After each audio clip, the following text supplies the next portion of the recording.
Okay, welcome everybody. This is episode 21 of WP Dev Table. We are a loose roundtable discussion of developers and designers, talking about tools, best practices, tips, and most importantly, WordPress. And we try to broadcast every Monday. To stay in the know, feel free to subscribe us via email. That is wpdevtable.com/subscribe, or follow us on all the various social networks out there. You can just search for WP Dev Table and you can find us. We're there. So this week we have Tammie Lister. She is a Tuxateer at Automatic, focusing on theme UX, and we'll have to figure out what that is. And she's also a speaker at a lot of different conferences, such as London SaaS and ThemeConf and countless WordCamps, and she is organizing the first ever WordCamp in Brighton. Yeah. And that's later on this summer, so we'll definitely touch base on that. So welcome, Tammie. Hi, thank you. And as always, we have Tom. Tom? Tom's here. I think I figured out the cleverness of Tuxateer and the play on words of that with Tux being theme UX. Yeah? Right. Yes, absolutely. Cool. So yeah, hey, Fantastic. I'm Tom. I'm here. And as always, I'm Jason. And we are missing our other counterpart, Bronson. Not sure where he is, but he's on the other side of the planet, so maybe time is misaligned there. So, Tammie, why don't you tell us a little bit about who you are and what you do? So yeah, I am, and the Tuxateer was explained correctly. So it basically means that I focus on theme UX. So for a while I've been kind of making themes and focusing on that at Automatic, and I've shifted my focus to kind of how users interact, not just user testing, but kind of the things that go with themes. So widgets, all that kind of extra stuff that goes with things as well. It's been a really interesting focus and a really great focus for me, because that's something I'm super passionate about, is the kind of user side of and the experience that they have. And that's always kind of guided how I've done things anyway. So yeah, that's pretty much what I do. Yeah, I also contribute to Core a little bit through the theme review team and theme team still, but also I'm looking at things like the revisions UI and things like that. So yeah, that's me. Very cool. So kind of in looking at your website, you said that before all of this, you did some game development. Yeah, I'm 40, so I've had a bit of a journey to get to where I am now. So I basically originally did kind of arty stuff, and then I went to game development, and I worked mainly in tools, and I worked on console titles, but this was a long time ago, so it's like early days of consoles. I worked on something called Prisoner of War, which is a really old, really not great game, really not amazing. But I did like, it's kind of like through the college you kind of do work and then you stay there, so it's a little bit of that stuff. And I worked for a while doing that, but it was a very, very fast-paced industry, and I kind of switched it up. And then weirdly I went into Java development, which is probably not. So yeah, it was before the days where a lot of web was capable from a development point of view. So if you were a developer, you would do that type of thing for development, and then the web came along. That really shows my age, but yes. Yeah, I did Java development a long time ago too. Yeah, yeah. Spent like a year making a slideshow. Why? Yeah. Why slideshows? And everyone wanted a Java app that made a slideshow. It was like the thing that like I don't know. It was... Seems like we're still trying to get away from slideshows. Mm-hmm. As always. Yeah. So how did you get into WordPress then, if you were more in that realm? Yeah, so I fell into WordPress because I was actually blogging. I don't even know, there was a kind of network called Nine Rules, and I was blogging on there, and I had my own kind of stuck together with Hope and Prayers CMS, which wasn't really a CMS. It was just like kind of this crazy like homebrew thing, because like back then everybody had their own homebrew thing. That was the way you did it. You made your own thing and stuck it together. And then lots of people started converting onto WordPress. And I initially was like, nope, don't want to do that. It's going to be like either super difficult or it's not going to allow me any flexibility, particularly because I loved making my own themes. Well, they weren't themes then. It was just the front end of my site. That's all it was.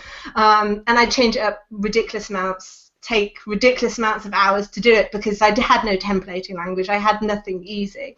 And I remember just like starting to peck away at it, finding out how easy, although it wasn't as easy as it is now to theme, how easy it was to change stuff. And kind of from there, I just kind of converted completely. And I think within a year, I was like, no, never going to do my own CMS. No, what's the point? And kind of just took off from there, really. So kind of via blogging, which is kind of, yeah. Yeah, I mean, that's kind of how, I mean, I got into WordPress as well, is because it was more of, I was tired of rolling my own thing every time a new client and that kind of thing. So definitely understand that. So why, after doing like the freelancing forever, did you go into like working for a big company? Or maybe it wasn't so big back then, but working for a company. Yeah, I mean, it still was quite a large, it's 2 and a bit years, so it's still quite a large size. For me, for a while, I kind of was really, really happy being freelance. Then I went to work in San Francisco, and it wasn't that I was unhappy with freelance. I had some really interesting talks at work out in San Francisco that led me to kind of assess what position and where I could fit in Automatic. And from that, I kind of saw where I could go and what I could gain and what I was lacking in what I didn't necessarily know I was lacking, but how much I could learn. I went back then, I don't think they did it this year, well, they didn't at WordCamp US. They had like a theme of breakfast. So I went to that. I had an amazing conversation with Ian Stewart. I had amazing conversation with Lance Willett and then several other people. And from that, I kind of decided I'm just going to apply and see what happens. I didn't actually expect at all to get the job or anything. I didn't expect anything from it. I was super, super busy with client work at the time, and I was 100% pretty much focused in BuddyPress theming at the time. So, and I wasn't applying for BuddyPress, so it's kind of, it just felt that there was this much I could learn, and there was this much I thought I knew, not everything, but I thought I knew a lot, but I suddenly kind of, the door opened and I realized how much that I had to learn yet, and that I could learn from the awesome people on the team. So that was really about it for me, was you grow a certain amount as freelance, but you can grow even more when you kind of link up with people who are super passionate about what you are. So. Did you come in as a theme wrangler then, position-wise? Yeah. Cool. Yeah, and until a few weeks ago, I've been exactly the same position, doing pretty much varied. I started to do more and more .org stuff over the time that I was there, and then I've kind of had varied stuff. But pretty much, I've been in the same team since I joined. So yeah, I kind of have joined in kind of the family kind of thing. It feels like that to me. So with your position change or title change, is that more a reflection of the responsibilities that you've taken on over time, or have your responsibilities changed due to the title change? So titles and responsibilities are very fluid in Automatic. It's more, it's something you can choose. It kind of, to me, it reminds me a little bit like a choose your own adventure book. And it's a hard thing initially to grasp that you can choose your own adventure, and you can kind of develop. For me, I'd done quite a lot of user experience stuff before I joined, and it's something that I was 100% focused on themes, and it's something that's become more and more something I wanted to do. And just by expressing an interest in doing it and starting to do it, I have a great team lead, Caroline, who's like opened up that for me. So it's having that kind of opportunity and then growing into where you see that opportunity. So it's very organic, which is kind of an interesting thing to get your head around sometimes, but that you can do career development. So it's not a dramatically different role that I'm doing. I'm still in exactly the same team. I haven't changed the team. It's just I'm now not making themes. I'm focusing on the experience of themes. So it's kind of a same theme world, if that makes sense. So what was I mean, you touched upon being able to learn and grow and things like that from going from the freelance into automatic. Was there a certain a hook that got you? Because you sounded like it was like, you were busy and everything else. Yeah, I think it was literally seeing and talking to people and hearing what they were doing in automatic, and then getting super excited about that and what it meant that I could do as well, and then discovering that I didn't have to necessarily do certain things that shut off things. I could grow, and also self-realization, realizing that, I mean, I'd been freelance for a while, and you kind of sometimes think you're not fully baked, but you're pretty formed. And I had a realization that I'm really not that formed at that point, and I keep on having these because that's awesome to have. So I realized that if I wanted to kind of get up that level, I wasn't necessarily going to get it doing what I was doing. And as I say, I was super, super niche. BuddyPress themes and BuddyPress front-end experience was, I mean, I think there are a few people that do it now, but when I first was doing it, it seemed, particularly in the UK, it seemed super niche about what I was doing. And I'd get called in to do it. So I was learning from outside people, but I wasn't learning for people who, I was working necessarily with. And for me to get that personal development was just it was a no-brainer to then, once I realized. Yeah, because it's funny. I talk to a lot of different freelancers in different stages and stuff like that, and most times you hear the story about, I can't get to work, and kind of burnt out, and I'd much rather just go sit at a desk now and get a full-time job and do that, and not have to worry about going and getting sales and that kind of stuff. But it's kind of refreshing to hear that you can be successful. And be doing what you like to do, and then all of a sudden just, what, I'm going to choose my own adventure, like you said, and just go down this road for a while. I was so lucky being freelance, mainly due to the amazing BuddyPress community and the WordPress community, but I was so very, very lucky. I fell into some projects, and I'm useless at marketing, so I don't quite know how it worked half the time, but I had some really exciting projects, but it is something to shut down and do, but for me, I was never that business mind. So I think I was hitting a point where I either did the agency thing. That was another thing I was considering at the same time. Do I take a step? Do I partner with someone? Do I kind of make that big leap and the focus? Or do I go, and to be honest, it was probably the more selfish route, in the sense of to grow myself. And that's what I took. It was just it's been very freeing not having a business. When you're not business minded and you're running a business, it's not the most freeing experience. I loved it, but I'm not the type of accountants, kind of all that kind of stuff. I'm much rather now being in a position where I can really just kind of make stuff I'm super passionate about, and enable others to make stuff they're super passionate about. That's just a wicked position to be in, really. You mentioned the team that you were on, and previously you were working on building themes and stuff. Yeah. So were you guys involved with the underscores components? Yeah, so basically underscores components is a project from underscores, and underscores components is taking a componentized, insert the word design patterns, you can change that around because they're interchangeable, pattern approach to underscores. And then future developments is where we're going to go with that. And that's all come from us starting to really do a lot more pattern analysis of the work that we look at. So looking at, there's patterns for business themes, there's types of themes. And I think that's something we've known for a while in theming, but being able to have a library where you have all those bits. And secondary to that is a way that we can all share our code amongst each other. There's some awesome stuff going around in the kind of theme ecosystem, and one of the things that keeps on coming up on underscores is, can I put this in underscores? Well, underscores is a starter theme, so no, because it's got to have minimum. That's the whole idea of it. It doesn't have lots and lots of stuff. But something like component underscores, it's sure, it could go in as a pattern. So it's a different mindset, and I'm kind of super excited about the work that David Kennedy's been doing, and Esto, the team that's working on that is just super exciting. So cool. Is it kind What of kind of like, future patterns do you? Good, Sorry, go good, ahead. What future patterns? So we're actually looking at that at the moment. We're just so initially we're looking at the types. I think there's certain patterns that we don't have, things like different navigation, like where it adapts for mobile navigation.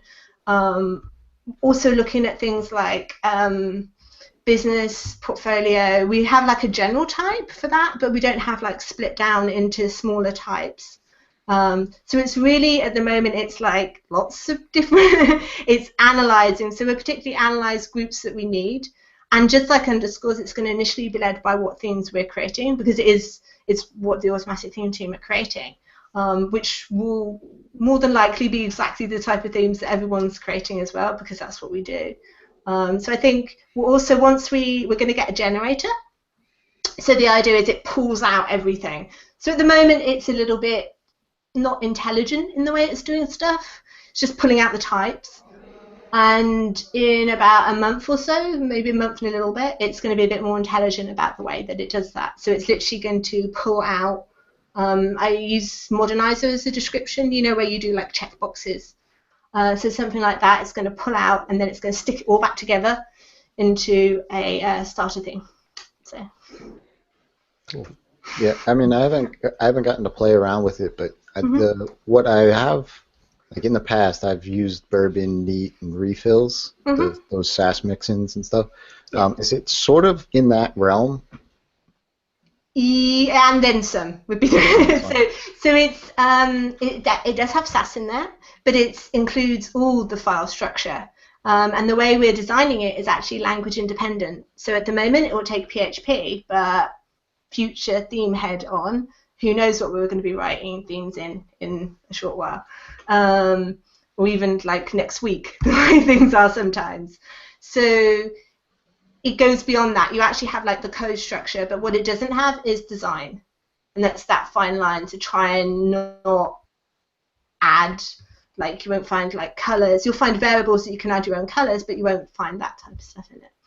So, but we're kind of open to adding other things. So maybe we look at a kind of different grids, all that kind of stuff. We're open to adding different stuff. I don't think we want it to become like super reliant on other frameworks, but the whole idea is that we're pretty open to the direction at this point because we don't know where it's going to go really.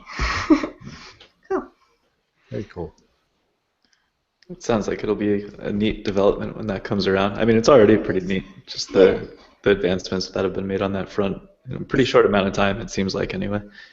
Yeah, we've had one meetup where we focused on it. So because we work remotely, we have meetups where we work together on projects, and we've actually got one coming up where this is also going to be what we work on. So that'll be in 2 meetups in a row that we've worked on this. So it's thrilling for me and everyone to be involved, just to kind of hack on something like that and then be able to release it. It's great. So you're going to be speaking at least like 5 camps or conferences coming up this year, right? And I imagine a lot more than that since we're only in like February still. So is there any kind of theme among the talks that you're going to be talking about, whether or not that's themes? It's actually not themes. My themes are not themes. I'm kind of building on, last year I gave a talk at CSConf EU about emotion through CSS.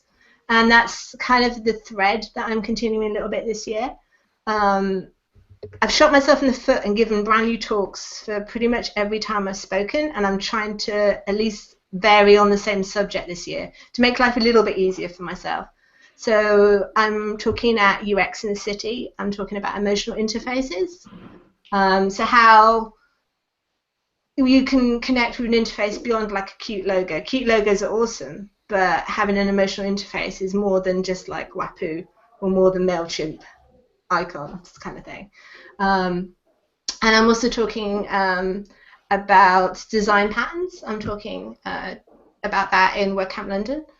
And I'm also talking about how you can kind of connect with pixels at front trends. So it's kind of emotional interface kind of stuff I'm talking about this year, really. Do you think geographically you'll go outside of Europe at all? Maybe come to the States? I don't don't know. I'm traveling to the States, but I don't know if I'm going to be speaking traveling to the States. I'm actually trying to do quite a few, not quite a few, but a couple of non-WordCamp talks this year. I started to do that a little bit last year. I did that before I joined Automatic, and now I'm trying to do it again.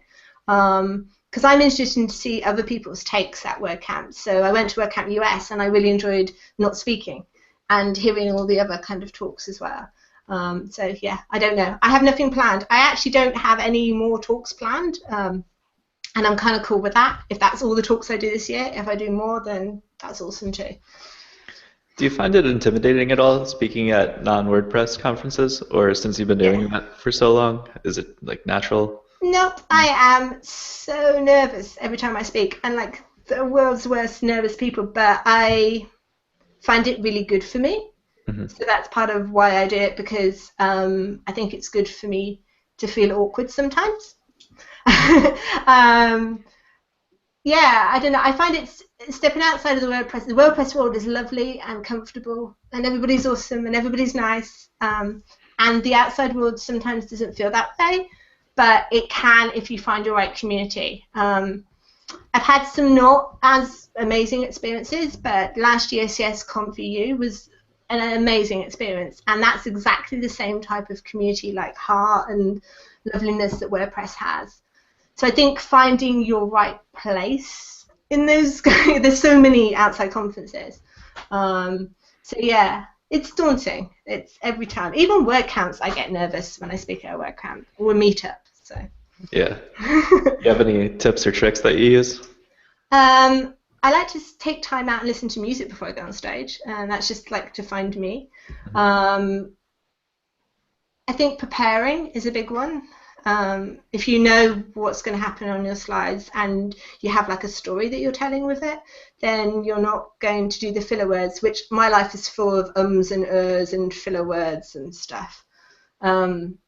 Yeah, there you go. So you actually find, whenever you say that to someone when you're giving like a speaker tip, you will always say the word when you're trying to not say the word as well.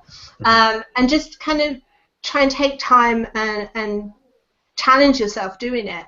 Not particularly looking at someone in the audience is a good idea, for me anyway. So I kind of flip my eye over, because if I just focus on one person, I'm going to like spiral into doubt about, like, if the person looks at the phone, they're like tweeting something bad about me, or some, like, that's what your brain does when you're talking. So yeah, there's I think we sometimes forget what it takes for someone to get up on the stage, and sitting there and listening to them, giving them the attention because they're actually doing that, I think is super important, and respect them. Particularly at WordCamps, we get some amazing speakers who are just doing it for free. You know, they're not professional speakers, they're just getting up on that big scary stage for free. I think it's, yeah, respect anyone that gets up on stage. I think when I speak, I usually don't notice the people that are looking at their phones and stuff, because I tend to only see the people that are making eye contact with me. So they're like my focus points, and I'll stare at them when I'm talking throughout the talk, and I don't see anyone else really. Eye contact would be like my idea of hell if I was on stage and someone. Yeah, I think everyone has their own coping mechanisms, and it's something you only develop. Like, once you've like ripped that plaster off, to coin a phrase, of that first talk, then you develop your coping mechanisms. I wonder when someone says, I enjoy getting on stage, like as though they enjoy everything. I'm fairly sure there's something they don't enjoy about it, and I'm fairly sure that everybody has nerves at some point. So. You know Scott Perkin, right? Yeah. So he wrote The Year Without Pants, and it took me like until about a month ago to realize that he wrote this public speaking book that I've been reading for years. And I always read at least like a chapter or two when I'm on a flight or a train or whatever on my way to WordCamp. And then I was looking in my Kindle library, and the two books were like right next to each other in the library with the same name. And it was like kind of just a bit of a revelation. Like, oh, this guy did that. Neat. Makes sense. Have you ever seen his that public speaking book though? No, I haven't, but I'm going to have to check it out now. Yeah, I'll probably have to throw it in the links in the show notes. But yeah, excellent book, and it always gives me a couple good tips, like taking a picture of the audience with like their hands thrown up and having fun and that kind of stuff. Breaks the ice. speaking about things that we get to kind of do at Automatic, one of the things I've actually been able to do with Catherine Presner is organise a speaking workshop for new speakers as well within Automatic. So we've had like a learn up, and we did that at a couple of word camps as well last year. So I'm super excited about when I see new speakers as well, and someone actually getting up and getting on that stage. So we actually have a website called getspeak.in, which has got some resources for kind of new speakers as well.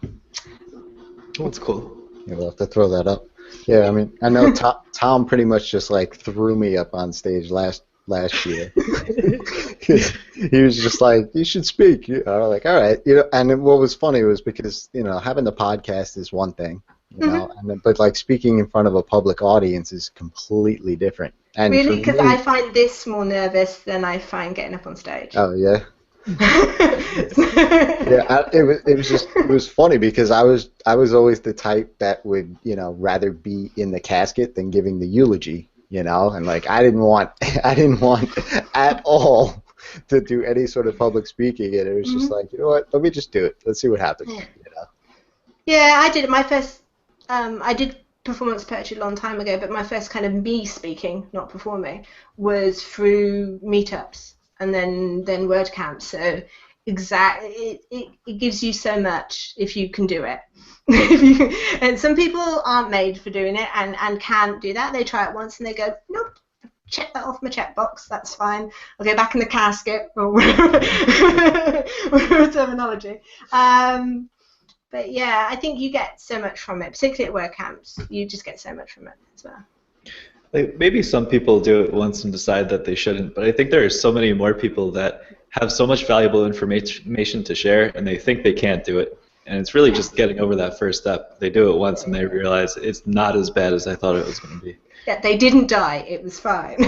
Which is always like your worst thought. I don't know what you think is going to happen on stage, but it pretty much is like lots of bad stuff happened or unexpected things, because that's life. Like flicking through your slides to like halfway through your deck out of nerves. Done that a few times. But you cope with that and you get up the next morning. You don't you don't literally die on stage. Yeah. Sometimes I do experimental stuff. Like at WordCamp New York, I had this armband that would like control my slides via gestures. No, I wouldn't do that. It was probably a bad idea because it's a little bit like finicky. So any kind of flailing arm, it's like, oh, I just zoomed past 20 slides. Or I would be so stuffed because I do like hand gestures all the time. I'd be like flying through my slide deck. That would be a nightmare. I mean, I wear a Fitbit. And I find that I always hit my step goal when I'm giving a presentation because my hands are flailing and it's counting those as steps. Yeah. But also at WordCamp New York, my battery died on my microphone, and the speaking rooms are huge, so it's just like a cavern. So now I'm screaming, and there's a room next door to me. I mean, we had a secondary mic for like people asking questions in the audience. So you're basically a screaming, flailing person. That's quite an impression. Yeah, and like I like looking at the actual screen rather than my laptop. I don't like being stuck behind a podium. So I just like left it, and I walked in front of the stage, and I'm looking at the slides, and I'm doing my hand gestures with the things. So now I'm screaming, I'm in front of the stage, and I'm doing hand gestures. So I think I need to check this out on Press TV.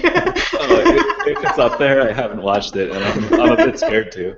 Like, it would probably be a mess, because there obviously is zero audio for part of it where my microphone died. Yeah, so you're a completely silent, mouth opening, flailing monster in front of you. That's awesome. Meanwhile, I heard Jason got like applause like no other, that he did an amazing job in his room. So we were on opposite ends of the conference because he was doing like the business track. I'm fairly sure whatever you thought it looked like, it actually looked absolutely fine to the audience, and it looks absolutely fine to the video, because whenever you are experiencing speaking, it's like 100 times worse. Like, I don't know, like my head's like this big or something when I'm speaking. It's like everything is out of proportion. So I'm fairly sure it'll be fine. If not, it'll be a great video to watch you flailing. Yeah, it could be one of those videos like, here's what not to do in public speaking. Yeah. Or maybe it's a new style of speaking you've just invented, maybe. It's like the interpretive dance of WordCamp. Contemporary speaking. I like it. So how do you find other conferences to speak at? Do you have a certain thing that you look for, or you kind of say, okay, you know what, I want to talk about this topic, so I'm going to go find conferences that might address that. So I tend to have a different. So initially, before I kind of like several years ago, I was trying to get like in speaking, so I applied to a lot of like new faces spots. So I did InspireConf, I did Future Web Design, because that was my goal, to kind of do those to try and get a kickstart. I wouldn't necessarily recommend that actually as the way to go. I actually, either I didn't capitalize on it, which is probably normally what I do, because I'm very good at like doing something and then not following like it through to like take advantage of it a little bit. So perhaps that's what I didn't do with speaking. But I've actually, the way that I've got better is maybe looking like locally and then moving it out a little bit and looking at specific interests.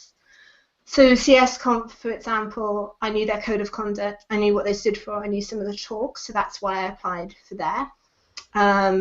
Lanyard is a great resource for finding this as well. Then you get to look through the past talks. That's something I try and do. UX in the City, it's quite local, but it's Oxford, but it's local to the UK. I'm also speaking and attending for the first time Brighton UX Camp.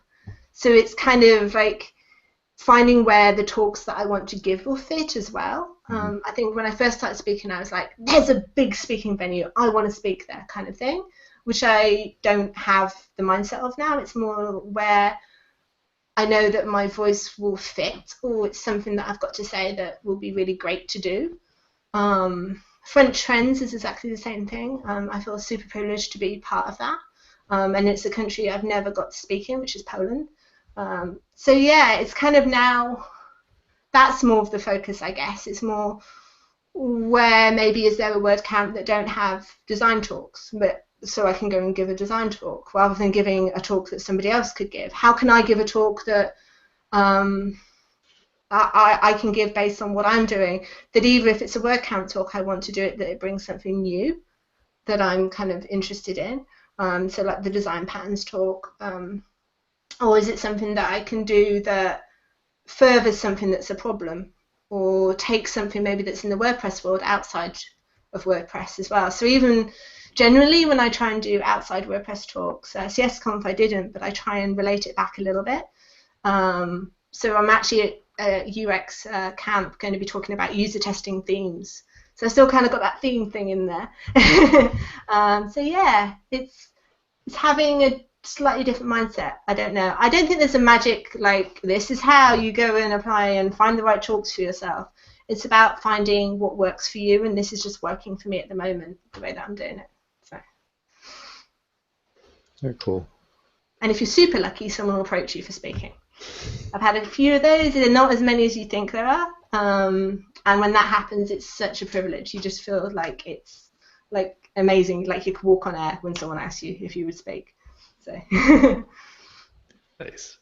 So before WordCamp US, after the community summit, there seemed to be like a lot of interest. This is totally a subject jump. There seemed to be a lot of interest around accessibility and accessibility in themes specifically. Since then, has anything changed or progressed, like whether it be an increase in the amount of themes that have been submitted trying to get the accessibility tag, or improvements in the accessibility review process? So we've got, I don't want to rule anybody out and say we've only got one. We've either got one or two new reviewers. We've definitely got more reviewers for accessibility. In fact, I think we've got a few more coming up as well, which is super. To be honest, that's like the biggest thing that could be fixed anyway, because it was dependent on two people, the whole entire theme reviewing process. And if we happened to get 1 million accessible themes come through, we're going to have a little bit of a bottleneck with two people that can review them, just a tiny bit. I know the accessibility team are so much they're trying to focus on, and I know one of their focuses is on how they can onboard people, but also make automation happening a little bit more. I think at the moment the accessibility team and the theme review team have gone away to try and sort their automation, and at some point pretty soon that automation is going to go together, and that's when we see not only the theme review being better, and faster. We also see exactly the same thing happening from the accessibility. So I think the thing is, if you were engaged in that conversation, to keep that conversation going. This is my second summit, and I think that's what doesn't always happen, is people don't try and have that conversation all year round, and I think that's very, very important. I'm super lucky because I work with David Kennedy on my team, so I have an awesome presence about that. So, and I think the work that he's done with reviewing and he continues to do, I think they've been looking at patterns as well on the accessibility team, so a way that they can publish, like, get that information out there to theme authors.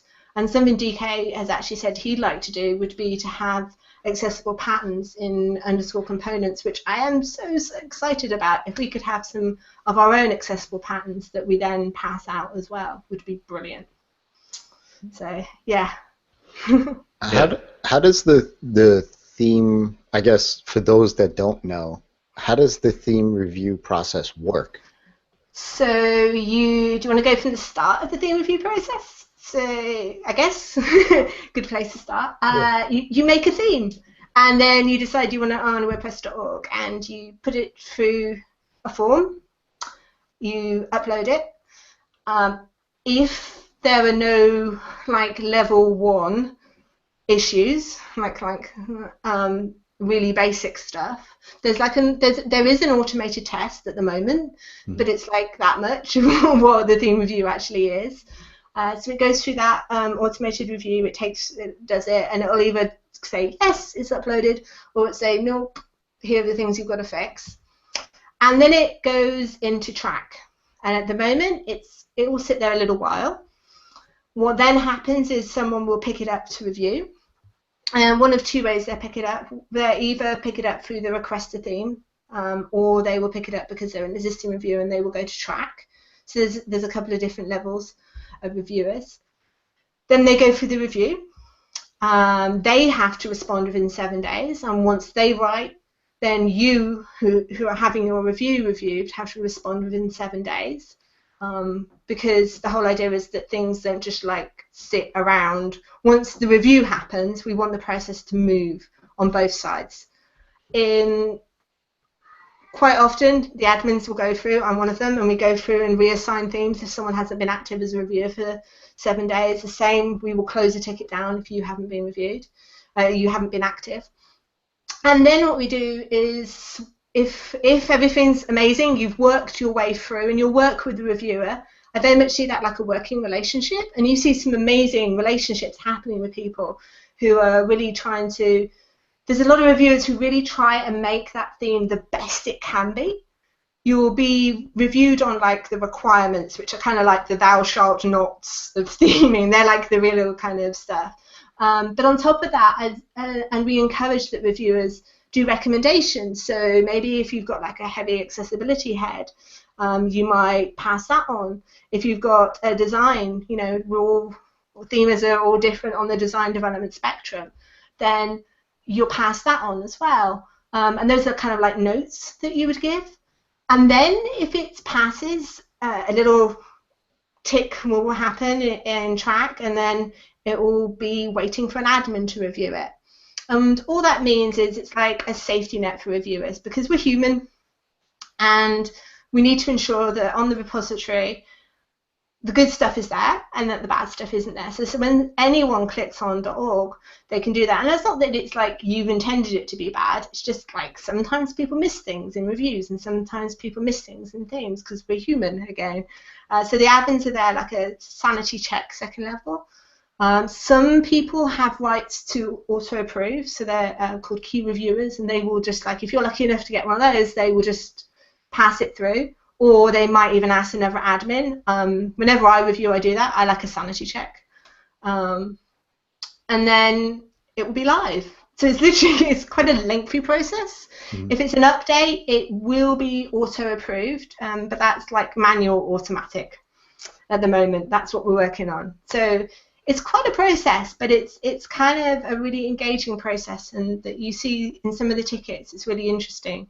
I say to anyone who wants to learn anything about theming, look at some of the tickets, because they're super interesting to learn from as well.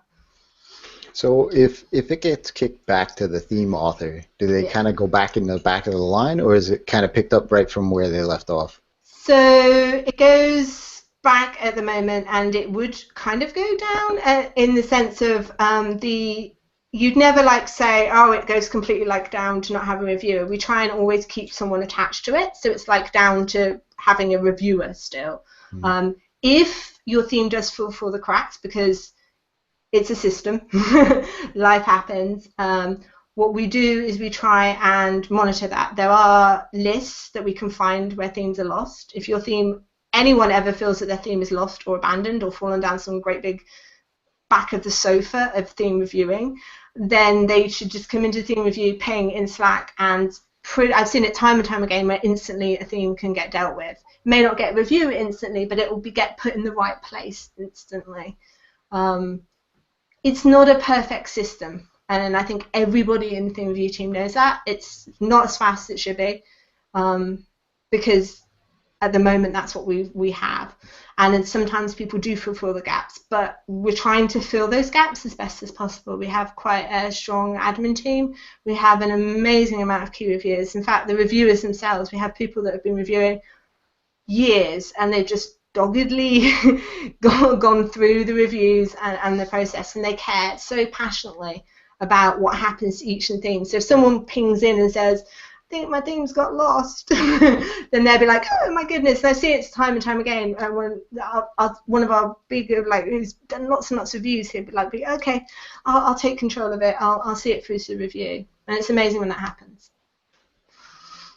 Very cool. Is there like anywhere that somebody, like a brand new theme reviewer or theme author, can go to say, okay, here's the list of things that I have to tick off in order to get approved? Yeah, they're on the handbook, and I think I would have to double check for the show notes. I think it's /review, but they're literally just listed out there. And we have pages on there for how can you get started, how can you be a good theme citizen. And the theme citizen bit is something that I know that we as a team want to really work on once we kind of conquer the automatic, like we're trying to get updates automatic and all that kind of stuff. So once we kind of conquer that side of it and more testing, we then will be doing lots more to encourage good behavior in theming, which I think is something that we can do through education, and also through the Make blog is a great example of this. Justin Tadlock, Emil, lots of other people have done posts on there of how to do things the right way. There's so many good posts on there. Or not the way that you're not just going to like end up in trouble with yourself, like from a decoding point of view, and just like how you should use this option, how you should do this thing, how you should do that thing to do with theming. If people wanted to get involved with the theme review team, like what would you say is the best way to do that? If you have a local contribution day, that's a great way of doing it. If you don't, then literally go to the handbook again, and there's a page saying become a reviewer. You go there. I actually will just double check. I think there may even be a link actually on the Make site as well. Just having a, yeah, they're on the Make site. There's actually a become a reviewer. There's a link. So on make.wordpress.org/themes, and there's steps there. Joining Slack, and then it is a little bit like you dive in. We don't currently have a mentorship program because from a scalability point of view, we were back to a manual process, and we're trying to have less manual processes because that's how things don't work so well. We've kind of suspended it, not forgotten about it. Contribution days, I see so many awesome, like maybe a couple of people get together to do it. And you don't have to just have a contribution day, maybe your meetup. I know the Brighton meetup. That's something, we actually had a contribution day, but it was like one day, and it wasn't like lots of different things. We just had buddy press and themes. So we didn't actually have core at our contribution day, which was kind of interesting. But you can do that. You could get together with a group of people in a coffee shop and just do theme reviews. Cool. So here's a random question, because I ended up acquiring a bunch of themes via what's that auction site where you can buy people's websites? Flipper. Yeah, that was it. So I ended up buying a handful of themes from people that didn't want theirs anymore. Mm-hmm. And one of these themes has the same name as a premium theme somewhere else. Yeah. So if this theme updates, then these people that bought the premium theme get the update link in their dashboard, update it, and now have this free theme, which they don't want, and they get very angry about. Is there any way to like distinguish between the .org version of a theme and something else elsewhere with the same name?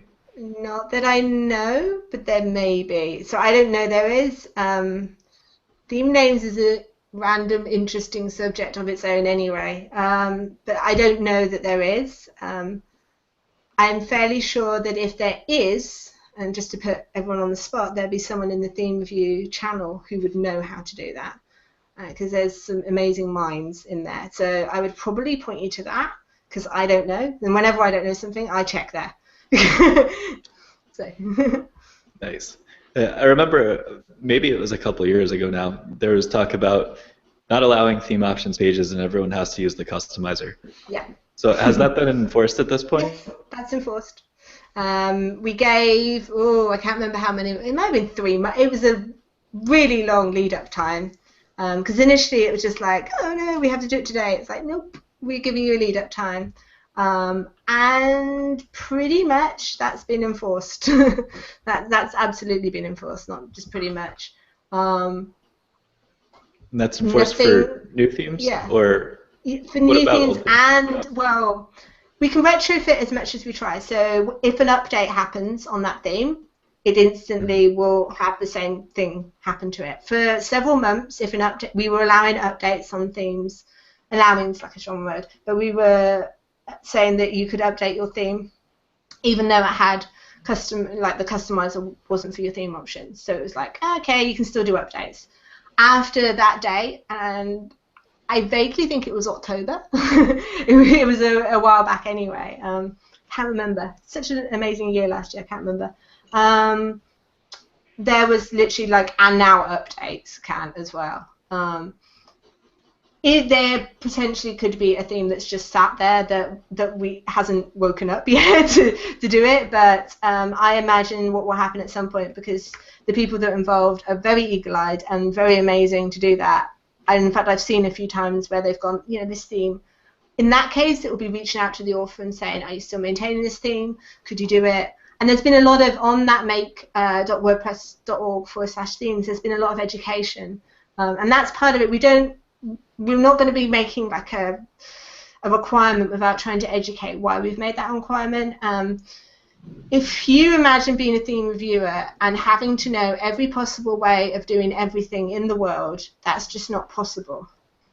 So at some point there has to be not a line drawn, but at least until if everything's automated and everything's amazing, then goodness knows what, because we're going to be in a wonderful, amazing world with future like jetpacks and like space hats. But as it stands, we have a limited supply of reviewers. We had a ridiculously insane number of different ways to do the same thing. And some of them were, there was to and from tickets about this way is so insecure, it's not good. You're like, and that was just creating so much more time when there was one way that worked, one way that gave a solid like user experience, whatever you think, it was just like that's the way. So that was in that set. Whatever happens from now on, it was more testing and automation happens. I know I'm for less rules, more tests, if that makes sense. But we need to somehow automate. I would love everything to be automated, but that's a little bit of a way off. It'll happen. I feel like the automation would take care of a lot of maybe the opinions. Yes, maybe. It stops. So what on a human level, and I feel sorry for some reviewers, and I've had it, but that doesn't matter. It's not. It's more. I always kind of worry about how other people have it as well. They are saying that something can or can't happen, and if you're super passionate about your theme and you've worked on this so much and you super care about something you're doing, and someone's saying no to you, that's not a nice kind of human relationship, and you're going to, humans are good and bad, and you're going to get that position, and I don't want any contributor to be put in that position. And at the moment, theme reviews do put contributors in that position. So yes, it makes that we don't have a human have to say that. We shouldn't like go to robotic level where like the computer says, I don't know if you know this, in England there's like a comedy sketch where someone says computer says no. It's like, I don't know. But anyway, we shouldn't necessarily have that as a kind of like binary level. It should be more, the tests that we test for should be tried and proven tests that we can stand by anyway, but the computer tests and then lets you know how you can fix them as well. And then slowly, as the quality of themes gets better, because that's the whole idea of having a theme review as well. It's not just like there's a like gateway. It should also be about educating and raising the standard of themes. We don't need to be checking for things that are already happening, you know, kind of because everyone's getting better together, and WordPress.org themes are going to be incredible, and they have improved. It's just about kind of more tests we have, the more education we can do, and the more good stuff we can pass on. So do you think that it's moving more towards those tests? Absolutely. We have a roadmap for that, in fact. It's slow going. So one of the problems we have at the moment is there were quite a few updates not working properly. So our first goal was to have automation of updates. Sounds relatively easy until you actually get into the fact that a lot of the track systems kind of held together with like hope and prayers, and there's lots of moving bits and stuff. I don't fully know a lot of the code that it kind of deals with, but there's been some people really trying to make that problem fixed. And the problem is at the moment, if something fails, it's not necessarily known why it fails. So we can't particularly say, we now have an automatic update, and then like we don't, because it was over like a week later kind of thing. We need a solution, because if we fix updates, we can then do more, we can do new themes, but until we do updates, which is just like a really simple check. And then the other problem to that is, which the accessibility team are facing at the moment, there's some things that are testable and there's some things that aren't testable, and it's trying to, in fact, the whole team recently went through all of the requirements, and literally, and we're going to bring this to the Make blog as well, the admins literally went, well, that could be tested, oh no, that can't, well, that can, that can't. There's actually some gaps there. It's about finding, and as every month goes on, better testing tools come out there, and that's something even in the development community, there's lots better ways of testing. So fairly sure this year that's going to be a problem we can solve.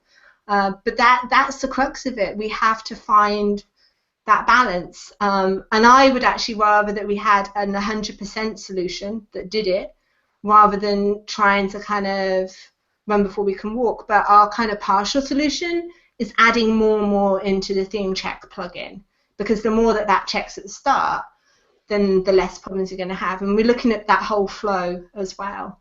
So yeah, we have a roadmap, but unfortunately the roadmap, initially when we did it, we were like, we can do this in a year, and it's like, maybe not. I was slightly optimistic. It requires meta people, it requires people beyond theme review. So that's something every team has. You can have a great idea, but to actually make it reality, it takes an awful lot of hard work, an awful lot of different people involved in that project. So I'd actually call out, if anyone wants to get involved in that side of this project, absolutely the theme review team need as well. These people that are great with testing and all that kind of stuff. Meta. So do you think, are there any, or will there be, like requirements around utilizing the WordPress API inside of themes? So at the moment, we've actually allowed any theme. It's the one plugin we've said that you could require if you wanted to. That's been there for a while, and nobody's tried to put one in. I would love someone to try and put one in, because we actually really worked hard to make that exception, mainly because we all agreed that it was a potential future. I don't think the future, like there's a single future of theming. I think there's lots of ideas and lots of ways it could go. But if whatever way, I think that's going to be part of it. So it's actually being allowed. You can make a theme as long as it passes all the other requirements. It can require the REST API. So it's there. Just All waiting right, for so someone to do it. yeah, whoever, you can be the first. Fast track it through. Has to meet all the other requirements, but that's not that difficult if you're also doing it. The only thing that you might need to do is just kind of balance the two worlds a little bit, but I think that that's an exciting thing that I haven't seen someone do, is try and show that education side of it as well. But yeah. What's the one thing that you find most often when reviewing a theme that gets kicked back? Screenshot. But that's like, so every week I go through all the new themes and I look to see whether they're a default theme, because sometimes people upload thinking that they're uploading to WordPress their theme, and it's like 2015 or 2016, and it's like, no, but don't think that's your theme. Or they may have like different themes. I tend to always assume that they just uploaded by accident, because it's just a happier place assuming that every time. And then not having a screenshot. That's like 101 that I see time and time again. And it's like, okay, or a blank screenshot, or a mocked up screenshot. So they're like, do this kind of staged picture, and it's like, nope, it's actually meant to look like what your theme looks like, not your logo or whatever. So that's like, it's a super basic thing, but every week I like have a text expander snippet that I literally just do screenshot, and it's like, because it's every time. So I will find like 6 or 8 of them each time I go through all the new things. If everyone did that, then that would be awesome. If I could delete that text expander snippet, it'd be great. Okay, so there you go, all theme authors. Just take 3 seconds and take a screenshot of your theme. I think it's part of the reason is because you do it at the end, so I know when I've done the theme, and it's like kind of forgetting to like maybe turn the kettle off when you go out the house. I don't know. It's like a basic thing, because you're so excited about release. You're like, oh my goodness, I'm going to release. So you maybe forget like your tags, or wrong tags is awesome. That's always a good one to kind of ping back to and from with someone. Or you forget the screenshot because like it's the last thing you do and you're super excited.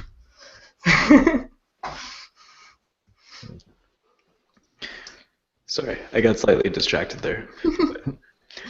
So we're at like about an hour right now. Mm-hmm. So is there anything else that you'd like to cover before we figure out where we can find you online? I'm cool. Thank you for having me. Cool. How about you, Jace? No, the only thing, I guess, you said that there was that roadmap for the theme. Is there like a final deadline where you guys want to launch that by? So we had hoped to do a lot of it last year. I would absolutely like by the next summit to have more testing, but I have to be realistic that it counts on who we can get involved. If we can solve the problems and we can get people involved, then yeah, that's not a problem. But I think we will get there when we get there. But we will get there right, if that makes sense. So whenever we've put up a few of the actual kind of flows up there and the plans up onto the Make WordPress theme site. We've not given a date. Initially we were like, in 3 weeks we're going to do in 4 weeks. And I think we just have to accept that there's a lot of lives going on. There's a lot of people who've done exciting business stuff. The theme business is pretty much alive and people have got a lot of kind of stuff going on, and we have to take it at the pace for the people we have. If we suddenly had an influx of people, then wow, yeah, we can do it like the next few days. But we have to still review things, and we have to still make sure that the lights are on. We can't just kind of like go, well, we're not going to review things for 3 months and just make this shiny new object. 'Cause I think people would be a little bit upset if we did that. This has been very informative, and so everybody that's out there that wants to get a theme going, so clean up your screenshots, clean up your tags, and if you want to be highlighted as the first one with the WAPI in it, you better get at it. Yeah, and also if you want to be called out as a theme reviewer, Jose this week has started listing people who are reviewing themes on the Make blog, so we're trying to give credit to people as well a little bit, so I think that's an awesome thing to do. Right on. So where can we find you online? Pretty much everywhere at Comatose. So that's pretty much everywhere. Diary of the Website is actually my site, but pretty much on Twitter, it's Karma Toast. Cool. Right on. How about you, Jason? At Rez, just about everywhere as well. With 3 Z's? Yep, with 3 Z's. It's drilled into my skull at this point. Yeah, it has to be. Yeah. And I'm at Tom Harrigan at pretty much everything, and my website's thomasharrigan.com. So that about wraps it up. Thank you so much, Tammie, for hanging out with us and Thank you for coming having on. me. Cool. And you can, subscribe to this at wpdevtable.com/subscribe and find it on Twitter, iTunes, wherever else at the same place, same as YouTube. So thank you, everyone. Have a great night, and we will see you next week. Thank you. Thanks.